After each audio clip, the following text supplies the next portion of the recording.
Bonjour, docteur David Drummond.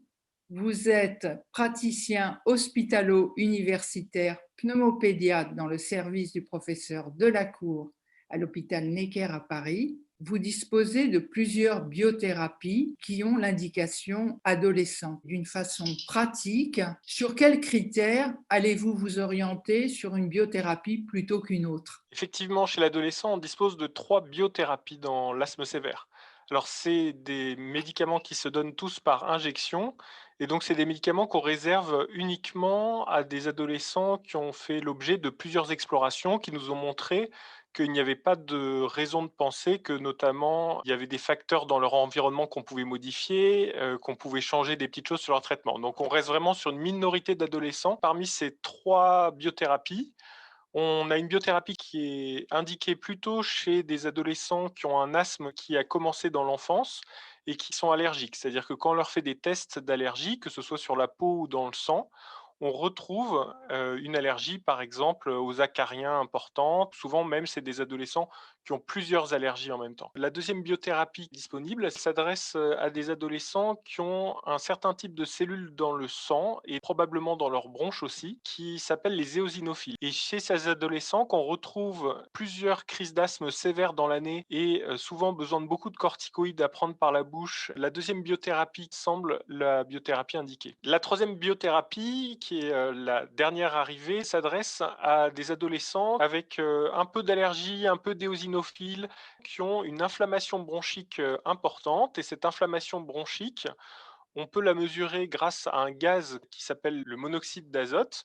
Et ce monoxyde d'azote qu'on mesure quand on souffle dans une machine, s'il est élevé, il reflète une inflammation des bronches. Pour ces adolescents qui ont soit une inflammation des bronches importante mesurée par le monoxyde d'azote, soit cette inflammation des bronches mesurée par, là encore, des éosinophiles augmentés dans le sang, on sait que la troisième biothérapie pourrait bénéficier ces adolescents qui ont un asthme sévère pour éviter des exacerbations et améliorer leur fonction respiratoire. Elle est déjà utilisée dans la dermatite atopique, c'est quelque chose qui marche très bien dans cette indication, probablement toute sa place chez des adolescents qui ont à la fois une dermatite atopique et un asthme avec les critères qu'on a dit d'inflammation bronchique importante. La place de ces 3 biothérapies reste difficile à trouver. C'est pour ça que ces adolescents avec des asthmes sévères, on les discute tous en réunion de concertation multidisciplinaire. Souvent, c'est sur de petits arguments qu'on va choisir une biothérapie par rapport à une autre. Sur le plan épargne en cortisone, elles ont toutes démontré les mêmes types de performances. Les 3 biothérapies ont montré qu'elles permettaient de réduire la dose de corticothérapie orale quand on est obligé de prendre des corticoïdes tous les jours, ce qui D'accord. reste quand même heureusement exceptionnel dans l'asthme. C'est vraiment un nombre extrêmement restreint d'adolescents, c'est plutôt une problématique,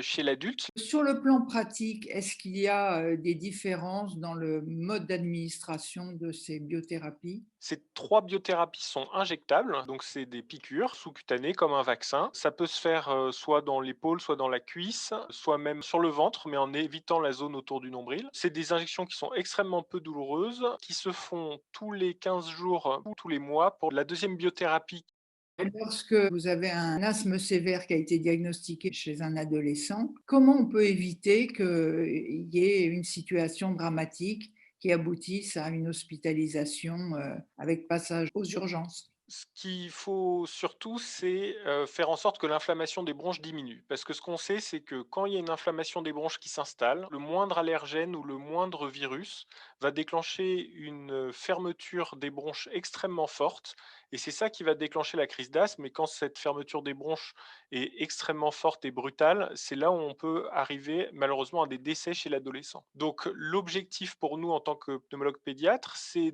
d'éviter que cette inflammation dans les bronches s'installe et pour ça, on a différents médicaments à notre disposition. On a des corticoïdes inhalés et dans les asthmes sévères, on a ces nouvelles biothérapies depuis quelques années qui montrent vraiment une efficacité à la fois sur le risque d'exacerbation et à la fois une amélioration de la fonction pulmonaire. Vous êtes pneumopédiatre.